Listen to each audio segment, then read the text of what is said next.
Reading with your kids. Hola, ni hao, konnichiwa, assalamu alaikum, shalom, mahaba, ciao, bonjour, namaste, jumbo,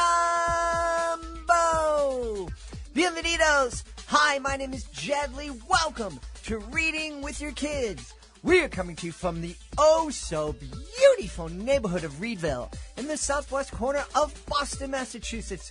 We are so honored and delighted that you are joining us in our mission to help all families grow closer through reading. We do that by sharing fun, thoughtful, and thought-provoking conversations with fascinating people who just happen to write books for kids of all ages. Please be sure to tell all of your family and friends about the show and let them know they can hear us on the WREB AM FM 24/7 radio network. And they can find us on the iHeartRadio app, Spotify, Apple Podcasts, Good Pods, Podcast Addict, Amazon Music, wherever you find your favorite shows. We have an incredible show for you today. First up, Patti, Donnelly, and Susanna Lloyd, the author and illustrator of Here Be Dragons, will be joining us. Later in the show, T.L. Macbeth will be here to celebrate I Am Not the Easter Bunny. And finally, coming from the Philippines, she's here to celebrate When an Elephant Hears No. Our guest would be Dazzle Ng. You've heard the whispers. You've seen it on TV. You may have even seen the movie. Now it's time to bring Dungeons and Dragons directly to you with D&D for Hire! More than just a game, D&D lets you step into the role of a hero you create and guide them on fantastical adventures with your friends. Perfect for beginners and experts alike, D&D for Hire is sure to delight and entertain your kids for weeks on end. Such a fun game. There are endless possibilities. There's so many things that you can do. It's so much fun. Our son Eli loves D&D. It's like his favorite thing to do all week. I was like 15 when I joined. I'm 21 now. There are people who are in our party, really learn to come out of their shells. Whether you're near or far, whether you're looking for a birthday party or a campaign to keep you adventuring for years to come, D&D for Hire has you covered. Learn more at dndforhire.com. That's dndforhire.com. D&D for Hire, bringing the adventure to you. D&D for Hire runs games digitally over Zoom or in person in select areas. Before we invite our guests into the studio, I want to ask you, are you looking for a unique way to support diverse voices in literature? Introducing By YQ Book Fairs, where every page tells a story of empowerment, culture, and diversity. By YQ Book Fairs is a 100% women and minority-owned initiative showcasing a hand-picked selection of diverse books that celebrate inclusivity and representation. From captivating narratives to thought-provoking poetry, our curated collection has something for everyone. And hosting a By YQ Book Fair is a super easy and a fantastic way to raise funds for your organization or cause. So why wait? Visit buyobq.com today to learn more about how you can bring the magic of diverse literature to your community while supporting women and minority-owned businesses. This episode of the Reading with Your Kids podcast is brought to you by The Adventures of Patch, delightful series of adventure stories written by David Gibby. Overwhelmed by endless hours of screen time, craving a wholesome escape for your little ones? Introduce them to the enchanted world of The Adventures of Patch the Bear. Crafted with love and imagination, these tales serve as a passport to wonder-filled adventures, far from the digital buzz. Let Patch light up your child's world, allowing them to explore, dream, and imagine beyond boundaries. This is a really fun series that you and your kids will absolutely adore. The Adventures of Patch, written by David Gibby. Oh, we are in for a treat today, my friends. Two fantastic guests here on the Reading with Your Kids podcast, celebrating their new book, Here Be Dragons. Please welcome to the show first, the author, Susanna Lloyd. Hey, Susanna, how are you? Hello, hi. I'm very happy to be here. Delighted to have you on. And returning to the show is our friend, illustrator, Patti Donnelly. Hey, Patti, how are you? Hello, how's it going? I'm great. It's wonderful to have you here. Susanna, why don't we start by having you tell us all about this story? Oh, so this is a story about a valiant knight, although some might disagree with the valiant part. You might say hapless knight, who goes on a quest to find a dragon. And the other knights say there's no such thing as a dragon. But he says, forsooth, there is too such a thing, and I'm going to find one and battle it. So there, huzzah! Because you only have to know where to look, and he does know where because he has a map, and it says, here be dragons. Very, very cool. I think this is, knights and dragons. It's one of those themes that kids just absolutely love. Absolutely. And I love, there's something so wonderful about that world, that whole fairy tale universe, isn't there? Of damsels and brave knights and their steeds and dragons. So we just love that. Yeah, I agree. And hapless. That's one of those great words, and I have to say, Patti, you have created the perfect hapless knight. He just looks the part. Well, thank you very much. Yeah, it was. I remember creating, as I do with like any characters, when I'm creating a character for a picture book, I just have to sketch out about 100 different interpretations of what the character could be, and then you start to see like the things that could work. Like once you have like 100 of them on one page, you can start to pick out your favorites, and you can start to see, okay, I think this one could, go through the story and make it to the end, and you kind of tweak things. I mean, whenever you get a story written by an author, if I'm working with another author and not writing it myself, they've written the words, but there are no real instructions of what the illustration should be or what the character should look like, unless it's really important, like in this story where the illustrations in the story, the words are not supposed to match up. So what kids reading the book can see is that the Susanna's story, her words are telling it from the knight's point of view about trying to find a dragon and what you need to look out for and treasure and everything. But what I get to do in the illustrations is I get to show, so in the story, in the words, he can't find any dragons. He's always missing all of the clues, but I get to, in the illustrations, slip in the clues that the mountain he's climbing on actually might have a tail at one end, and as he's yelling into what he thinks is a rabbit burrow, it's actually the dragon's nostril, and he ends up going into a cave, which looks pretty menacing. So I can show, as we're showing some video here as well, I can show you what it looks like. So yeah, the knight in question here. I sketched out a bunch of different characters for this knight, and there were a few things.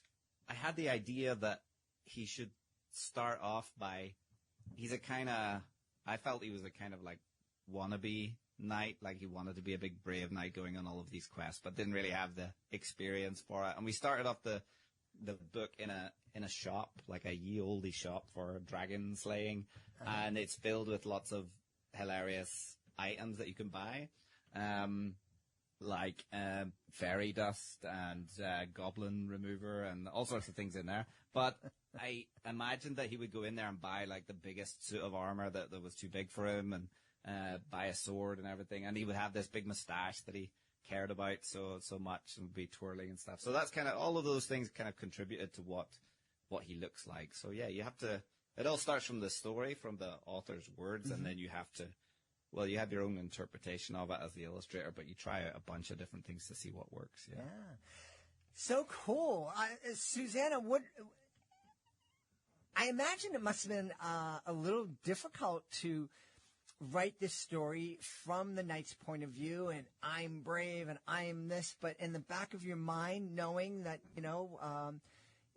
he was kind of be clueless, like a character I grew up with called Mr. Magoo. Yes, he's definitely a blunderer. I really love writing about people who blunder through life. I've got a real kind of hooked on that idea. Yeah. And the thing I really love is kind of where the text and the pictures tell a totally different story. I think that I got that, first from childhood. I don't know if you know a book called Rosie's Walk by Pat Hutchins. I don't know that book. Where a hen goes for a walk and the text never mentions that she's being followed by a fox. And I absolutely loved that when I was growing up. And I would say it kind of lodged in my picture book heart a bit. So I've always been trying to recreate that feeling you have as a child when you read that sort of book, or when that kind of book's being read to you and you're like, oh my God, I'm 2 steps ahead of the characters and the grown-up reading the story who doesn't seem to notice what I'm noticing. Mm-hmm. And they start wanting to shout out, it's behind you. I just really hooked on that idea. And I was always kind of trying to think of a way to do that. And I remember I first got the idea for it when I saw a map, an ancient medieval map I think it's of Iceland actually. And it looked very like the shape of a dragon. And I was like, ooh, I imagine being on a dragon so big that you wouldn't notice that you were on one. And so I kind of went for that idea, combined the two things. Wow. And there we are. Yeah. Well, it must be different. And both of you living over in the UK and Ireland, and I'm just amazed at how old the rest of the world is. I remember the first time we had an international student living with us. I was showing her around Boston, and I very proudly pointed to something, and I said, that house is 400 years old. And then we went back home and we did some research about her city in China, and I saw there was a bridge that was 1,200 years old. And then I'm like, well, never mind. Yeah, it's incredible to come from, like we have so much, especially in Ireland, there are so many amazing things just lying around. Like the landscape is so old and has so much stuff in it. Like we have lots of those kind of stone walls you would see in fields, that would be typical. Like if you were thinking of like an Irish field, you have these stone walls put there by people. But I mean, some of them can be up to like 500, 6,000 or 5,000-6,000 years old. I think in Ireland, like some of those, and we have lots of, like where I come from on the north coast, we have lots of old castles that are built like right on the cliff tops and are kind of crumbling into the sea. And we have, we have amazing things like the Giant's Causeway. We have this natural stone formation, and the story goes it was built by a giant. And he placed all these stones to make a bridge over to Scotland. It's we're kind of spoilt with stuff like that over here. Yeah. It sounds, Susanna, like everywhere you turn, there's inspiration for a story. I feel like that. Yeah. I didn't used to know, but at a certain point in my life, I realized, I was spotting things, and now I think I've got a bit better at recognizing the seed of an idea now. Yeah. But it's usually something I see when I'm out and about, or kind of spot, and I think, get that funny idea that something could grow from it. Yeah. Jane Yolen was on the podcast a while back celebrating, I think it was her 420th book. And I asked her about where she gets her ideas. And she, like you just said, she's surrounded by ideas. The ideas are always there, but the trick is to be able to spot them. You mentioned that you just are kind of learning how to spot them. For the listeners out there, and what advice can you give not only the parents who are listening to kind of spot ideas, but advice that they can share with their kids so they can spot the many different stories that surround us every day? Well, the first idea I ever had that I noticed I'd had was when I used to pass a sign for a pub, a kind of a British bar, and it was called the Fox Reformed. And I was always feeling really curious when I passed that, and I wondered what a reformed fox would look like. And that led to my first book, which was called The Terribly Friendly Fox, which was about a reformed fox who was not quite as reformed as he claimed to be.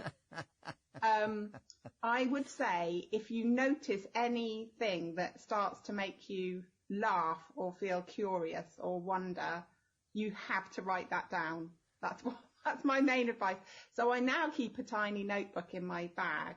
But before I did that, I used to write it on old kind of wrappers of cakes that I'd bought from a bakery or just bus tickets. And sometimes I would text myself an idea, but I accidentally once texted a friend and it was the voice of a bear in a story. Why did you send me this strange message? I was like, sorry, that was something a bear said in my head. Anyway, but I would say if you do get any feeling that something's making you laugh or getting you curious, scribble it down so that you can preserve it and it's ready to grow. Yeah, I would totally agree with that. And I would say what's worked for me is anytime I've had an idea, I mean, you have so many ideas all day, every day that come in, but if something is really intriguing, what I have to do is I have to stop what I'm doing and try and work out the whole story as fast as I can and keep writing it down till I get to the end and keep exploring it. And I just make like have a big sheet of paper and try and get all of my ideas down onto paper and try and work it the whole way to the end. And if I'm able to do that and get it, I mean, it's a very rough idea a very rough version, but if I make it all the way to the end and it feels like a complete story, those are always the ones that have turned into real books.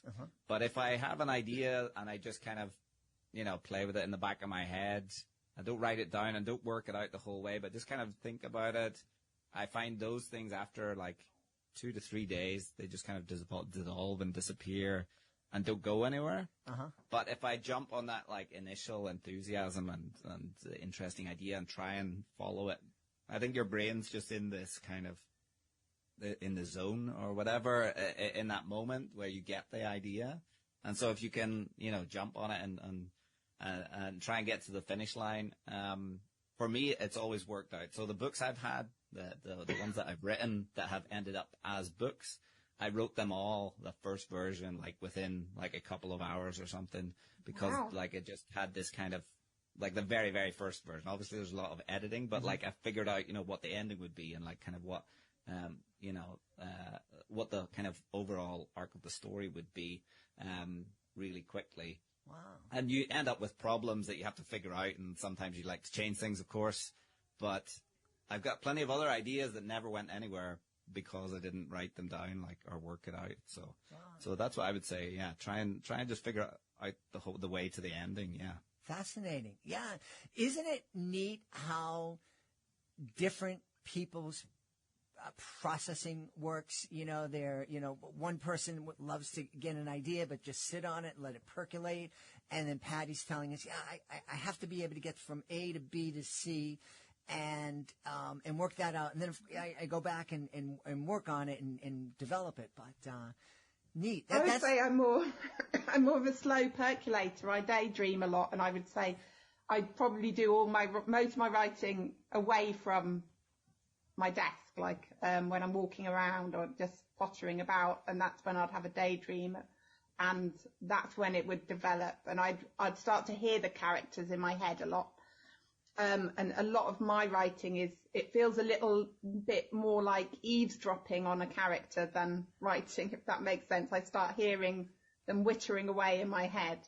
And for this character, it was a bit of a slow burn, because I think the first ever draft I wrote, it was a child who was exploring this huge landscape that they didn't know was a dragon.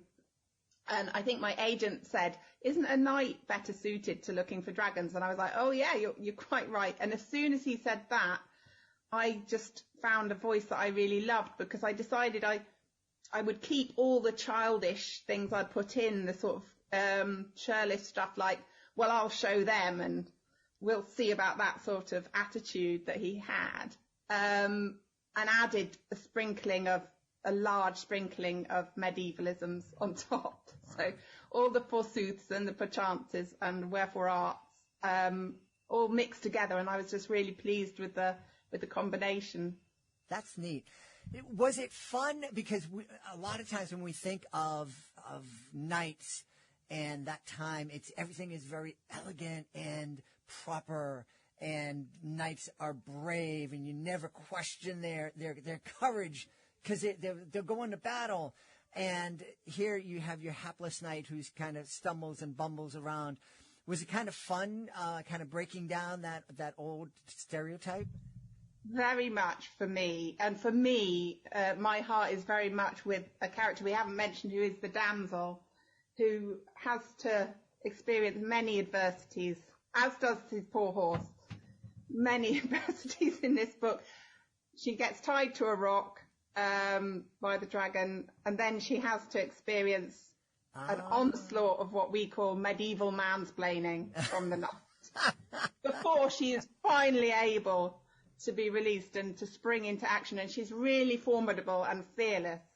And I feel like that was so much fun for me, because I grew up, like most people, with really sort of ladybird books, princesses, Disney princesses, and they're all quite passive. They're definitely waiting around to be rescued. Mm-hmm. But this damsel is very much not. Yeah. And I know there were some real, I would say real life, female dragon slayers, or I found out about them afterwards, that you can look up. Saint Margaret, I think, was one of them, who burst out of a dragon who tried to eat her. Wow. So I'm really pleased to have a damsel who doesn't need rescuing. That's awesome. Patti, I think this was the very first time in all 1,900 plus episodes of the podcast that we've ever heard the term medieval mansplaining.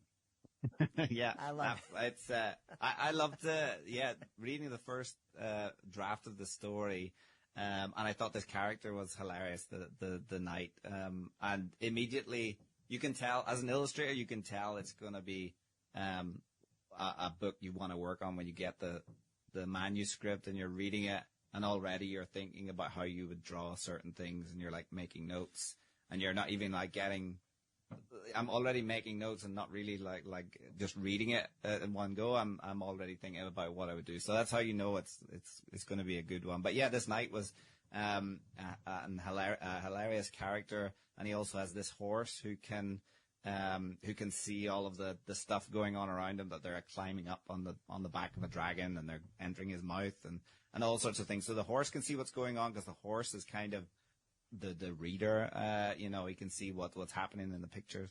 But then, halfway through, we have this damsel who is in the story. She's, tied to a rock, and she has like a pointy hat and everything. And even the knight mentions it, mentions all of the kind of stereotypical damsel attributes. But then she's freed, and then is able, in the story, in Susanna's story, then she's the one who grabs a bow and arrow and is rescuing the knight. Well, she's taking the dragon down, but rescuing the knight at the same time, and she's on the back of the horse chasing the dragon. So there was all of this, breaking all of these stereotypes. But it starts off, you think it's a kind of typical princess of previous stories, but then we tried to shake things up a little bit in both the words and the pictures. But yeah, it's definitely been, it's one of my most fun books I've ever got to work on, but also one of the most fun to read to groups of kids. So I do a lot of workshops in schools and things, and so I've read this story, and because it's all written in the first person and it's written from the knight's point of view, whenever you're reading it, or whenever any adult is reading it to a child, you can't see anything, because the words are saying, I can't see this and I can't see that, but you can see it in the pictures. And whenever I read it to a group of children, I always say, I always ask them, who likes dragons? And there are lots of hands shoot up in the air. And then I say, unfortunately, there are no dragons in this book. And then I start reading, but I say, if you notice anything suspicious in the pictures, let me know. And it starts off pretty gradually, the hints that you see.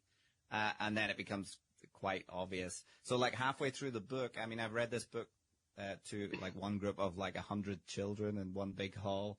And halfway through the book, I just had everybody screaming at me that what they could see, and so they couldn't even hear me reading the words because like over the noise. But it's definitely one of the most fun books to read aloud because you have this really nice mix of two stories in one, the illustrations telling one and the words telling another. So it's such a fun one. Yeah. Well, I love it. It sounds, I'm imagining myself reading it to my kids when they were young, and what a fun experience that must be. Yeah. I feel like children, they are told most of the time that adults know best, and it's just so delicious to kind of subvert that and have the child be way, way more in the wise than the grown-up. Yeah. I think they love it. It's so playful. And I really enjoy it. Yeah. Well, I think this is really a fun book. We want to encourage everybody to check it out. Here Be Dragons. Susanna, where can we go to find out more about the book and find out more about you? Oh, so you can find me at www.susannalloyd.com. Excellent. And Patti, you've been doing double duty here, showing us the illustrations in the book, and where can we go to find out more about you and all your work? So you can find my portfolio on my website, which lists all my books. That's left.com, so left.com. And you can find me on Instagram. I'm just at Patti, Paddy on Instagram. And you can see some of my stuff there. And hopefully you enjoy Here Be Dragons. And maybe something we didn't mention, but so this book came out a little while ago in the UK, and it's also come out in like 10 or 11 languages all around the world as well. Like it's gone around a lot. But it only just came out in February in the US. But there's actually, Susanna has written a sequel, and I've illustrated it, and it's going to come out in the UK on the 4th of April, I believe, this year. So hopefully, eventually that will get a US release as well. So the sequel is called, well, I'll let Susanna tell us what the sequel is. It's called Here Be Giants. Oh. And in this one, he doesn't have a map, but he does have a book called How to Spot a Giant Before He Spots You. Ooh. Hey, can you guys promise to come back when that book is out? Absolutely, yeah. Because it's filled with all of the same gags and the same. Essentially, the story is very similar, but except instead of going like across the way, we're now going to go up because giants are very, very big. So he scales what he thinks is like a cliff or something, looking for giants, but it might actually be quite a large leg. So, well, we'll definitely come back and share some stuff about that. That sounds great. We've been, and we want to encourage everybody to be sure to check out our Drawing with Your Kids YouTube project. Patti is going to teach us how to draw the night. So check that out. We've had a great time speaking to the author and illustrator of Here Be Dragons, Susanna Lloyd and Patti Donnelly. Hey, my friends, thanks so much for being with us. Thank you very much. This episode of the Reading with Your Kids podcast is brought to you by I Am Musical, Adventures of Waffles, written by Barbara Brown. Waffles is a feisty and funny dog who cannot play an instrument, sing, or compose music, but somehow is convinced that she is musical. In this book, Crouton the Corgi spends the day trying to figure out how his best friend Waffles could possibly be musical when all she does is make a musical mess everywhere she goes. This story is an opportunity for children to see themselves as valid and important contributors to our musical culture, regardless of their musical abilities, while also being the first of its kind to remind children and their parents that music belongs to all of us. Get your copy today. I Am Musical, Adventures of Waffles, written by Barbara Brown. This episode of the Reading with Your Kids podcast is brought to you by A is for Always, an adoption alphabet. written by Linda Cutting. Linda tells us that this book is inspired by her daughter, a Chinese-American girl adopted into an all-white family when she was only 6. She stomped down the hall carrying 2 books, demanding to know why her adoption book was different from her white brothers. Linda says her daughter asked her to write a book for adoptees from everywhere so no one would feel left out. A book that addressed the challenges as well as the joys of adoption. You and your kids are going to love this beautiful book. It's a beautiful message, and the illustrations are absolutely beautiful. Every page shows a different adopted family of cuddly animals welcoming and cherishing a new child. A is for Always. It hit #1 on Amazon for new releases. It should be in your family library. Get your copy today. A is for Always, an adoption alphabet by Linda Cutting.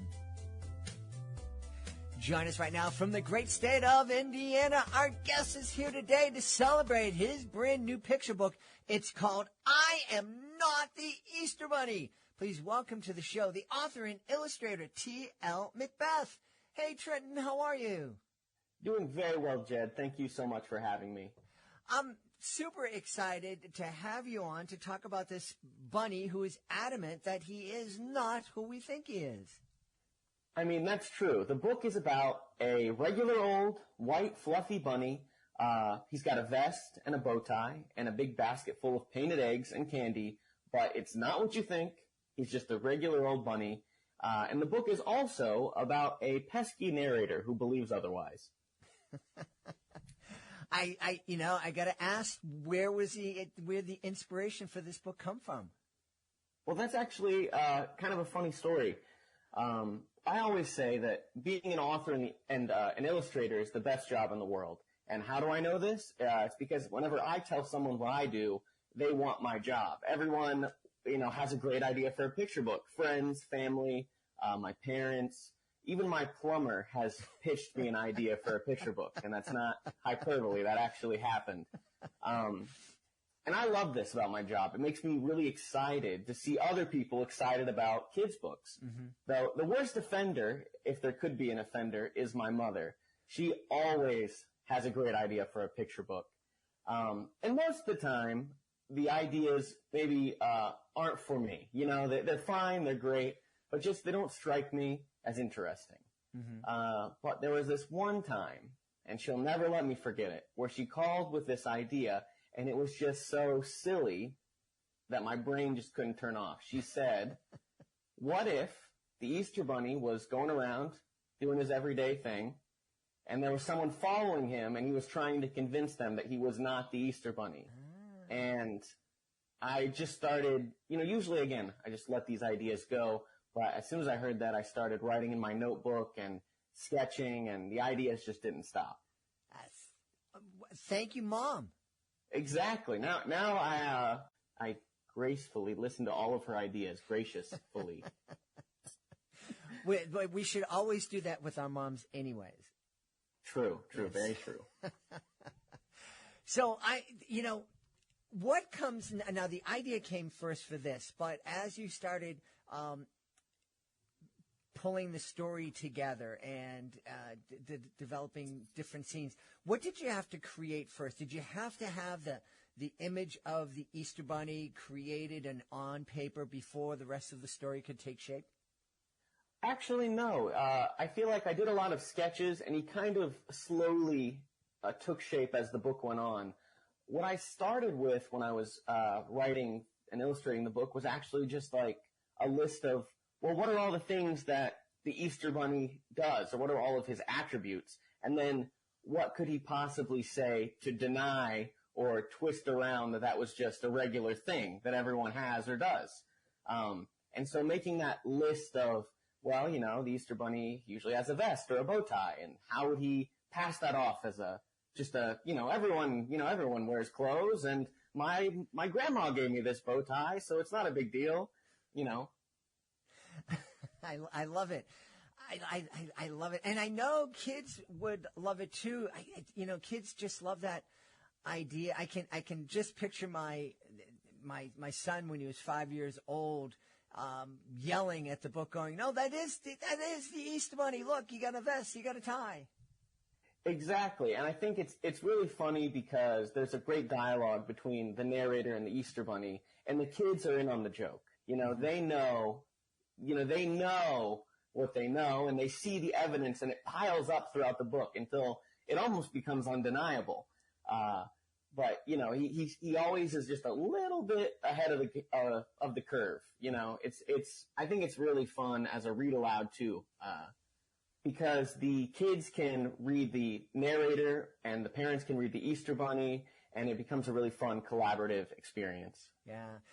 I was sharing with Trenton before we started recording that I do educational magic shows, and one of the things, of course, that's so much fun is that the shows are totally interactive, and there are kids coming up on stage and helping with the tricks, and they become the star of the show. Was that something that you were really conscious of? This sounds like a totally interactive reading experience where the kids are yelling and they're taking turns reading the different roles and everything. And was that important for you as you were creating this book? Jed, I wish it was. I wish I could think that far ahead. I really do. But when I'm writing or illustrating something, I'm just trying to make something that makes me laugh initially. Because I feel like if you think too much about, what if, the parent likes this or doesn't like this, or I feel like you just kind of become subservient to some kind of idea of what a kid would like. And the funny thing is you never know, because kids have such varied and wide tastes. That certainly is true. That certainly is true. You were sharing with me that this is going to be the first in a I Am Not series. Yeah, we actually have another book in the series coming out this year in October, a little early for Christmas, but it's called I Am Not Santa Claus. And as you can guess, it's about a nice older guy with a red coat and a big belly who says ho, ho, ho, but he's, it's not what you think. He's just a regular guy who just happens to have a toy workshop. And, it'd be best if you just went along your merry way. This seems so neat. Do you have a list of characters that are going to pretend that they're not who we think they are? Well, I have a ton of ideas, even though there's only 2 books that are slated for now, Easter Bunny and Santa Claus. The list feels almost endless to me. I can think of, like 100 ideas that I think are funny. You could do the Tooth Fairy or Leprechaun or Cupid, but then you could do, really funny stuff like I'm not a superhero. It could be the same shtick where there's, a guy like Superman who clearly just has a little pair of spectacles on, and, anyone knows that Clark Kent is Superman except for everyone around him for some reason. And I think there could be a lot of funny stuff with that too. Again, when I said my mind started really turning as soon as this idea came into play, it hasn't stopped. Now, is your mom demanding credit, looking for some kind of royalty or something? Well, fortunately not, but I did dedicate the book to her because I am very appreciative. And I think she's just obsessed at this point with racking up dedications. I dedicated my first book to my mom and dad, and now she has this one, and she's just hungry for more. You've created a monster! Exactly. Trent, you were sharing with me before we started recording that you had kind of like 2 career ambitions. One part of you wanted to do the children's book thing, and you certainly have been successful doing that. But you also envisioned yourself being I don't know how you say this, an artist whose work might hang in a museum of fine arts in some city around the world. Is that something that you're still dreaming of? I've kind of given up that dream. When I first graduated college, I moved to New York, and I thought, I could do the fine art thing, become a painter. I actually worked at a bunch of different odd art jobs. I was a studio assistant for different painters, and I would help them stretch canvases or mix paints. and I was an assistant to a photographer, and I would walk her dog and stand in for models while they set up lights, and I was an extra on TV shows and movies, and I was just doing anything to be a part of the art scene in New York. But as you can probably guess, the money was very inconsistent. And so, it's a hard life to try to be a painter or any kind of artist, really. Mm-hmm. But during that time, I always felt like I had a few books in me, a few stories to tell, and I was working during the day doing these art jobs, and at home I would go and illustrate and write in my spare time and in the evenings. And so I'm honestly just thrilled that one of the two careers I was interested in panned out, and I'm so grateful. Well, I can relate to you, and it is really fortunate and that you've been able to carve yourself out this career, being a creative. There are so many people out there who are creative but aren't able to find a way to make a living at it. And it's I'm certainly so grateful that I figured out a way to do it. And it is like a roller coaster. You got to be able to handle the ups and downs and the dry periods. But it's very, very rewarding. 100%. You said it exactly right. It really is a roller coaster. There's a lot of highs and a lot of lows, but I'm just happy to be on the ride. Yeah. Hey, what advice could you give to a parent out there who has a really creative child that hopes to become an illustrator or creative at some point in their future? What's the best way to encourage those kids? I would say just play an active role in their life and in their creativity. My parents were and are my biggest fans. They're extremely supportive now and when I was younger. I was really interested in animation when I was younger, so they helped me get an animation software, like a really crude animation software on the computer, and I taught myself how to do that. They took me to museums and art galleries and classes and did whatever they could to make sure that they fostered my creativity, and I'm very, very grateful. Yeah. And maybe the parent out there, in addition to giving them classes and getting the software, maybe they come up with an idea for the kids to work out. Exactly. Another great way is collaboration, I guess. You can always, start softballing your kids some picture book ideas, see if they're interested.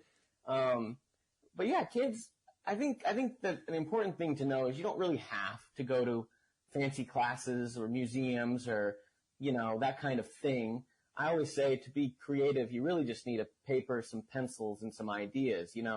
That's where it all starts, and that's where all my books start, really. You don't really need anything super fancy to get started. Mm-hmm. Yeah. Just your idea and a willingness to put yourself out there. Exactly. Yeah. Hey, I know people are going to want to know where they can go to find out more about I Am Not the Easter Bunny and all the great books that have come from your imagination.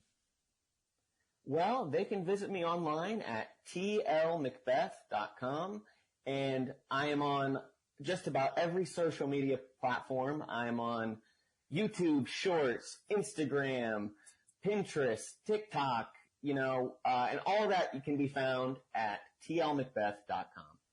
We've had a great time speaking to the author and illustrator of I Am Not the Easter Bunny.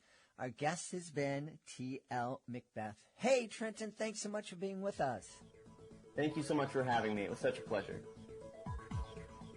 Are you looking for a new book to add to your family library? Well, I have great news for you. Lynn Podrat, the award-winning author of Listen to Me, How My Down Syndrome Brother Saved My Life, has once again shared with us her family and a brand new book. It's called My Sister Wants an Elephant. Randy's sister wants a what? And his mom isn't flat out saying no? My Sister Wants an Elephant is a true story of two siblings who team up together to convince their mother to let them own a couple of wild animals as pets, and a mom who just might be persuaded. This book is full of humor and fun. It's a good lesson in not giving up on your dreams, no matter how truly wild they may be. Get your copy today. My Sister Wants an Elephant by Lynn Podrat. Join us right now from the beautiful Philippines. Our guest is here today to celebrate her brand new children's book. It's called When an Elephant Hears No. Please welcome to the show, Dazzle Ng. Dazzle, how are you? Hi, Jed. I'm great. Super excited. The book comes out in 2 weeks. So thank you so much for having me here. I'm so happy to be on Reading with Your Kids. I am delighted to have you on. Elephants are one of my favorite creatures. I've had the opportunity to ride on one, and being in a clown, I've had the opportunity to be backstage at a couple of circuses and see the elephants like working, pulling a truck out of the mud.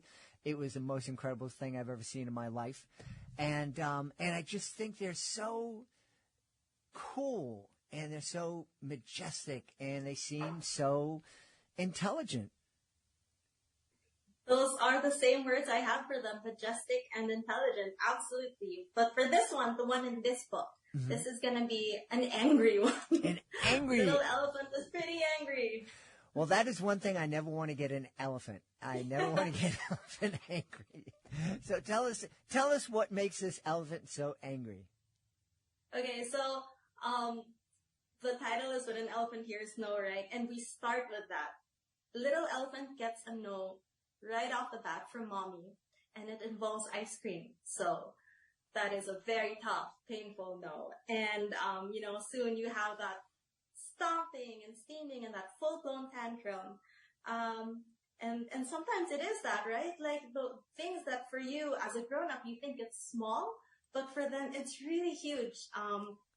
And so it's only when things calm down that little elephant, is told that, no can be many things. So we call it a romp of encounters with the many no's in a little elephant's wild, wide world. Wow. So cool. What inspired this book? Very often the inspiration comes from real life, right? So this was a rushed no to my son at bedtime. So it was maybe 3-4 years ago. So he was around 2, almost 3. And he asked for something right before sleeping. He did it again today. He asked for a popsicle right before sleeping, and he's 6 now. He asked for something. I can't remember what it was, but I gave him a no that was almost like a reflex. It was so quick because I just wanted him to go to sleep. And then his face fell. That's when I knew that there was something missing here. Like I could have said, maybe what I really meant was, that sounds great, but let's do that tomorrow. We just don't have the time right now. But I just said no, and it was so quick. And I couldn't explain it right then and there. But later that night when I tucked them in, I wrote this draft, and finished it that night because I was thinking of how many, there's so many no's that kids hear in a day. And they just all kept coming out, and I just wanted to be able to explain these no's, not just to my son, but to all the kids who hear them like all day, every day. Well, it is an important word for kids to hear, and it's an important word for adults to hear, and there are too many adults these days don't seem to have learned how to hear it and deal with it. But you're right, things that we think are trivial, can be a huge deal to a kid. And I think that's important. It's important for us as parents and as adults to remember that and try to put ourselves in our kids' shoes. I was going to say that's where it clicks. I think that's why I have an elephant character, because sometimes those feelings can be so big that a thought I had there was that the feelings can be so big that even a body as big as an elephant's can't contain them. And maybe that's why it has to come out through flared ears and, an elephant charging and, stomps that can make the earth shake. Sometimes it can feel that big, and I wanted that magnitude, in the story. Yeah. Yeah. Incredible is, the time with your son that night.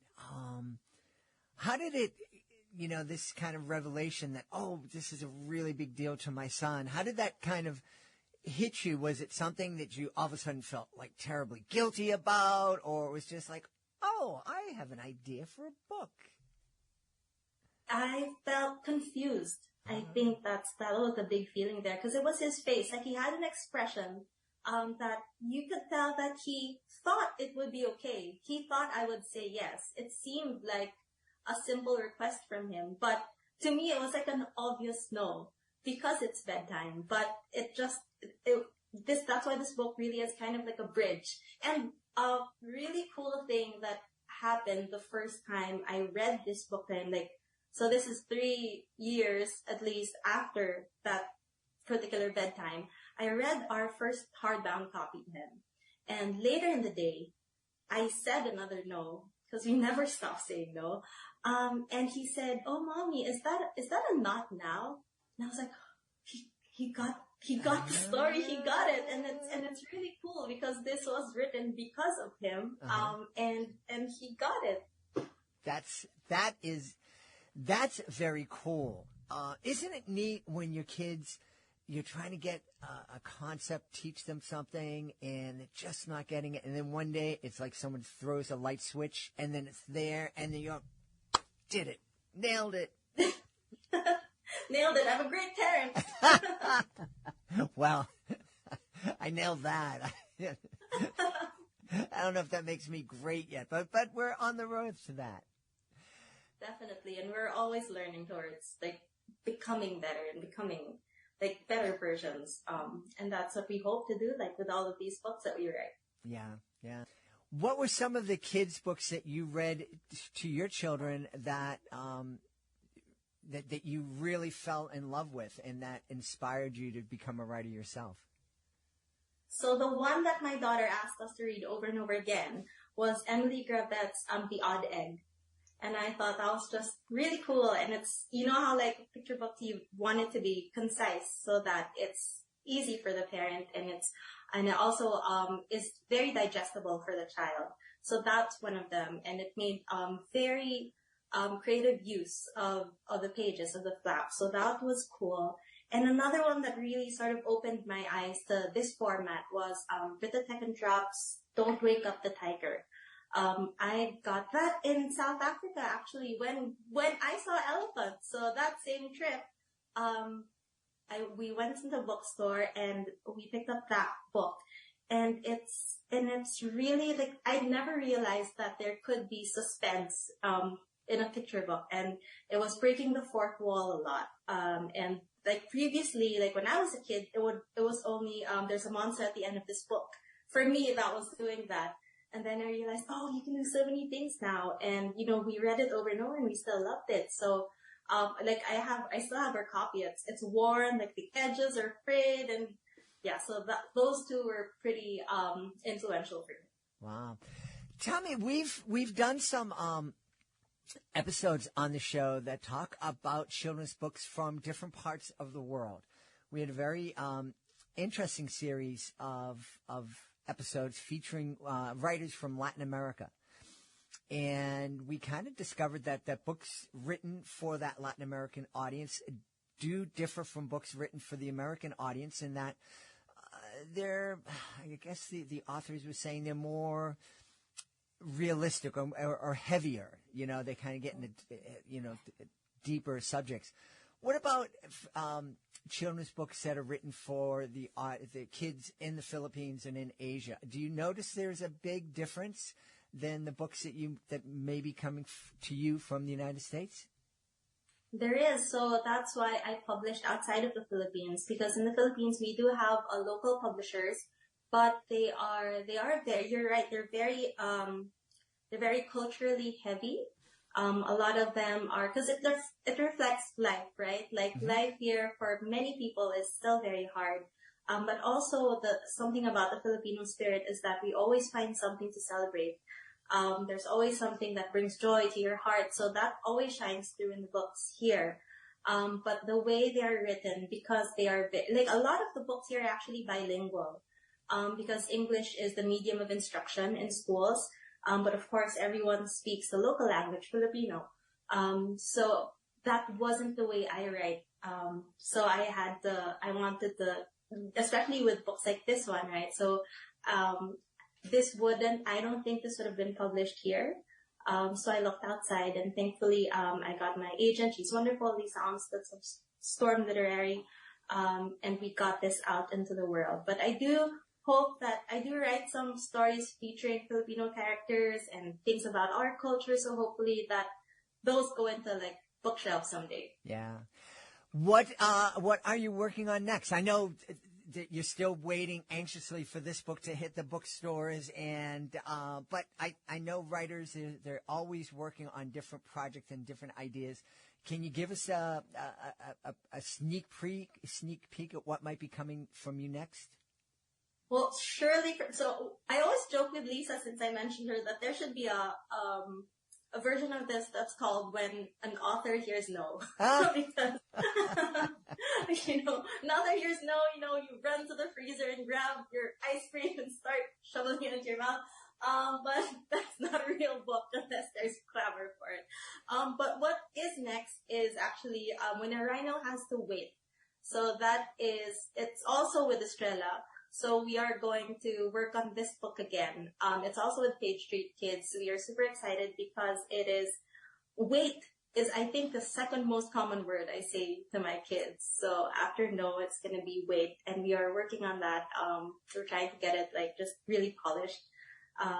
So that it can help more kids and, have that in more homes. Well, I can't wait to have you back on to talk about that book. In the meantime, we should tell everybody where they can go to find out more about When an Elephant Hears No and find out more about you. So for me, I'm on Instagram. That's dazzlenang.books. And there's also, my website is just my name, dazzlenang.com. You can also check out Page Street Kids. They have so many wonderful books coming out. And it also includes, I'm in a promo group with some of my, peers. They're awesome. Happy book birthday today to Kelly. She is coming out with Take Me to Lao Lao today. So there are just so many books being birthed. But for Elephant, please do check out my website, dazzlenang.com.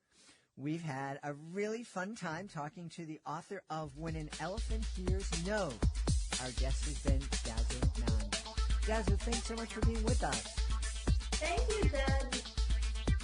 We hope you've enjoyed this episode of Reading with Your Kids and will join us for the next exciting episode of the show. Until then, please be sure to connect with us on social media, facebook.com/readingwithyourkids, at Reading With Your Kids on Instagram and TikTok, and at GentlyMagic on Twitter.